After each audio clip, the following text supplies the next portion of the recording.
14 समर्पण. भगवान बुद्ध जेतवन येथे निवास करत होते. रोज सकाळी भिक्षा मागायला जाताना ते एका शेतकऱ्याला त्याच्या शेतात काम करताना बघत असत. त्याच्या कामाप्रती त्याची निष्ठा बघून बुद्धांच्या मनात त्याच्याविषयी दयाभाव निर्माण झाला. ते रोज काही वेळ तेथे थांबून त्या शेतकऱ्याला काही उपदेश करू लागले.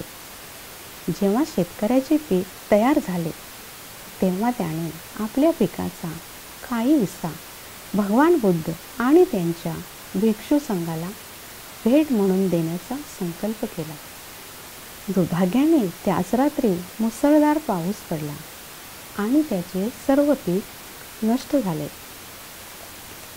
दुसऱ्या दिवशी गौतम बुद्धाने तेथून जाताना त्या शेतकऱ्याला रडताना बघितले.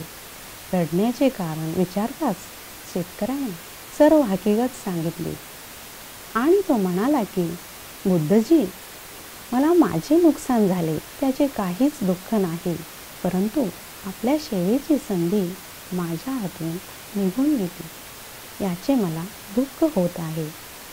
बुद्ध हसत हसत त्याला म्हणाले की किंमत वस्तूची नाही तर त्याच्याबरोबर असलेल्या समर्पणाची असते. तुझ्या हृदयातील समर्पण भाव पिकाच्या आधीच माझ्यापर्यंत पोचला आहे, त्यामुळे ते पीक समर्पित करून तुला जितके पुण्य मिळाले असते त्यापेक्षा अधिक पुण्य प्राप्त करण्याचा तू अधिकारी ठरला आहेस. प्रत्येकाविषयी तुझ्या मनात असलेले निस्वार्थ प्रेम आणि विश्व कल्याणासाठी समर्पण भावना तुझ्या जीवनात नेहमीच पुण्य संचय करेल. हे ऐकून त्या शेतकऱ्याच्या डोळ्यात पाणी आले आणि तो बुद्धांच्या चरणावर नतमस्तक झाला. प्रयोग 1. समर्पणाची भावना कठोर हृदयाला देखील पाझरवते. 2. समर्पणाची भावना परमेश्वराला देखील भक्तांच्या प्रेमाच्या बंधनात बांधते. 3.